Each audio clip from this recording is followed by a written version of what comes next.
Salut les amis et bienvenue. On peut dire que c'est une très bonne nouvelle, hein. Si on est dans la perspective des réflexions CDAOiennes ou BCAOiennes. Vous voyez un peu, non, je parle de la CDAO ou la BCAO ou l'UEMA même. Il y a de cela quelques mois, l'année dernière, le gouverneur de la Banque centrale, bon, de la BCAO, M. Kassibrou, était déjà à Ouagadougou pour rencontrer les autorités. Il a rencontré le président de la République, Ibrahim Traoré. Et il a parlé de la croissance de l'économie du Burkina Faso. Vraiment, il a jeté le fleur sur le gouvernement de Burkina Faso. C'était bien, les Burkinabés étaient résilients, ils travaillaient bien. Il y aura vraiment l'économie, les perspectives sont positives et autres. On savait, je vous avais dit ici que c'est l'idée de la création de la nouvelle monnaie, le Sahel, qui est en train de les toulépiner l'esprit. Ça les toulépine l'esprit à un point où il perd même le sommeil. Il voit en cela euh, euh, euh, les beefsteaks qui sera éparpillé et qui va aller à l'oblivion comme ça. Donc, ils vont tout perdre. La France voit en cela la difficulté qu'elle va rencontrer si ce projet voit le jour. En fait, les amis, quand on a créé l'Alliance des États du Sahel, ils ont pensé que non, c'était juste pour la défense. Bon, dans l'autre, ils vont contrôler. Vous savez que si on parle là de la colonisation après les indépendances, on a pris l'indépendance politique, mais économiquement, donc, c'est la France et les Européens ou l'Occident collectif qui géraient les choses. Et avec cette politique nauséabonde, ils nous ont maintenus sciemment dans la pauvreté. Nous le savons aujourd'hui parce que nous avons fait les mêmes études que eux. Nous sommes honnêtes dans nos analyses et plus aguerris même dans l'analyse que eux. Parce que la plupart des analystes européens sont des incultes. Ils ne connaissent pas l'histoire de l'Afrique.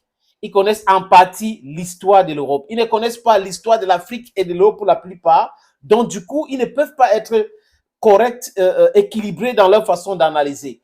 Ça les échappe beaucoup de choses, mais nous autres, ça ne nous échappe pas. Parce qu'un peuple qui a tellement souffert ne peut pas. Prenez l'exemple, les amis. Si vous martyrisez un enfant, vous refusez la nourriture à un enfant, vous tapez un enfant, l'enfant va grandir avec cette mémoire, l'enfant ne peut jamais oublier. Mais un enfant qui vit dans l'opulence, un enfant qui vit bien, vit des pachas, l'enfant là peut oublier certains détails. Donc les Européens sont comme ça. Ils ont vécu depuis longtemps sur la sueur des Africains, sur le pillage, sur l'exploitation sauvage de l'Afrique, sur la politique de maintien de l'Afrique dans le sous-développement. Et ils ne peuvent pas, dans leur cerveau, Melinda Omblongata, comprendre des choses, comprendre notre souffrance, comprendre ce qu'on est en train de faire. Malheureusement, il y a des nègres de la maison. Il y a mon frangin qui n'aime pas quand j'utilise cette expression. Il y a des traîtres. Regardez très bien. Qu'est-ce que Kassibrou dit? Kassibrou veut que les pays africains restent toujours dans le giron français en utilisant la monnaie qu'on appelle franc CFA. Parce que ça lui aide, ça lui rend milliardaire, il peut nourrir sa famille, il peut être riche. Donc l'intérêt du peuple de l'Afrique de l'Ouest, monsieur Jean-Claude Kassibrou, ça lui est égal. Et idem pour Alassane Draman Ouattara, qui est en train de endetté de façon sauvage, brutale même à la limite la Côte d'Ivoire. Et quand vous regardez sur les plateaux de télévision en Côte d'Ivoire, vous vous rendez compte que c'est les intellectuels de la dictature qui défendent l'indéfendable. Les choses que les gens voient. Ils parlent de la croissance en Côte d'Ivoire. Pendant ce temps, la vie est excessivement chère.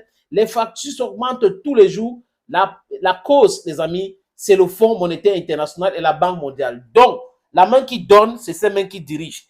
Les économies des pays africains, pour la plupart, sont dirigées par le Fonds monétaire international parce qu'à chaque fois que vous allez demander l'argent à ces gens-là, ils viennent vous imposer leur façon de faire. On va vous dire que les experts économiques du Fonds monétaire international étaient en Côte d'Ivoire. Ils étaient au Cameroun. Ils ont rencontré ceci. Ils ont fait une réunion. Et après, on les tend le micro et dit oui, l'économie de la Côte d'Ivoire se porte bien. L'économie du Cameroun se porte bien. L'économie du Gabon se porte bien. L'économie du Sénégal se porte bien. Ça, c'est du l'esbrouf économique, les amis. Ils font ça juste pour la caméra. La réalité, c'est que ils sont en connivence avec la plupart de ces dirigeants dirigés pour tuer nos économies. Revenons à la BCAO, qui fait des mains et pieds pour pouvoir déstabiliser les États de l'Alliance des États du Sahel. Et ils pensent qu'ils peuvent passer facilement par Ibrahim Traoré. Vous connaissez les origines de Ouattara. Vous connaissez qui est en Côte d'Ivoire, ancien président du Burkina Faso. Cet criminel là qui est accusé et qui c'est lui-même qui a assassiné avec la complicité de Houphouët-Boigny, Thomas Sankara, qui reste gravé dans nos mémoires jusqu'aujourd'hui. Vous voyez, non? Vous pouvez tuer un homme, mais vous ne pouvez pas tuer son héritage. Et on vit pour quelque chose. Nous devons vivre pour quelque chose, savoir défendre nos intérêts et ne pas se laisser faire. C'est très important de le dire ça à tous nos amis qui nous écoutent tous les jours sur cette plateforme. La diaspora africaine aux États-Unis, au Canada, partout en Europe, en Asie, cette diaspora, c'est à vous. Partagez les messages. Vraiment, rejoignez-vous à nous pour pouvoir éduquer nos gens parce que vous êtes éclairés, vous avez la bonne information, mais certains ont peur de parler compte tenu de beaucoup de réalités. Donnez-nous cette information ici, nous allons véhiculer cette information, les amis. Nous menons ce combat, vous pouvez mener de façon stratégique et tout, mais nous, on est là pour éduquer et on doit jouer ce rôle-là, c'est important. Sinon, on ne va pas s'en sortir, les amis. Cette fois-ci, c'est qui est arrivé après Jean-Claude Kossebou le 6 de ce mois? Monsieur Poda est arrivé. Monsieur Poda, c'est qui? C'est le vice-gouverneur de la BCEAO. Il arrive, qu'est-ce qu'il dit au Burkina Faso? Il dit que la BCEAO compose, il a utilisé quel thème? À les experts économiques aguerris. Voilà. Et cette armée des experts aguerris, on peut les mettre à disposition de l'État du Burkina Faso pour les aider dans leur stratégie financière et autres. Du gros n'importe quoi. Vous asphyxiez l'économie du Burkina Faso. Vous tuez l'économie du Burkina Faso. Vous souteniez le désordre, l'insécurité au Burkina Faso. Vous soutenez la France pour mettre en mal au Burkina Faso et vous venez prétendre que vous avez des experts. Formés où, les amis? Des experts de la BCEAO ont été formés aux États-Unis et en France. Rien de bon ne peut sortir des gens qui ont été formés, qui pouvaient contextualiser l'information pour jouer un rôle positif à notre développement, à notre libération, à notre indépendance monétaire, mais qui sont en train de nous conseiller de rester toujours sur cette histoire bidon qu'on appelle franc CFA, qui est une monnaie qui aide uniquement à l'importation. Oui, on est les consommateurs. Qu'est-ce que la BCEAO a fait? Qu'est-ce que la BCEAO peut faire? La BCEAO est dirigée par la France. Et la France ne veut pas que les pays africains se développent. Nous devons rester les consommateurs. Donc la France doit cultiver tout, produire tout, nous envoyer alors que nous avons les terres arides. La BCEAO est hors sujet, les amis, aujourd'hui et demain.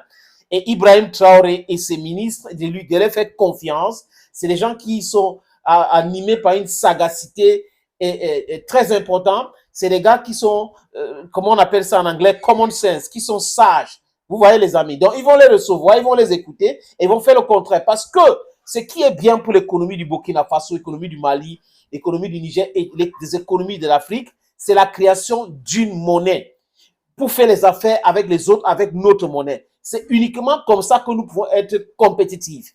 Avoir de l'indépendance énergétique, avoir de l'indépendance monétaire, autosuffisance alimentaire. Donc, revoir notre système agricole ou le système, l'agriculture, mécaniser l'agriculture, voilà, c'est ce que je voulais dire. Mécaniser l'agriculture. Voilà des choses que nous devrons faire progressivement pour nous débarrasser de la nocivité de la relationnelle qu'on a eue avec l'Occident collectif, les amis. Donc, Monsieur Poda, aucune personne normalement constituée au Burkina Faso et tous les autres pays ne peut vous faire confiance. Vos experts aguerris doivent aller travailler au Fonds monétaire international. Il faut qu'ils partent travailler aux États-Unis et en France. S'ils sont des vrais Africains et qu'ils sont là pour l'Afrique, le bien de l'Afrique, ils vont nous conseiller de quitter la zone franc CFA. Ils vont nous conseiller de faire des affaires avec notre propre monnaie, d'avoir l'indépendance monétaire. Ce n'est que comme ça qu'on peut être compétitif. Any other thing, any expert will say is a bullshit. Thank you, friends. Thank you for watching. Bye-bye for now.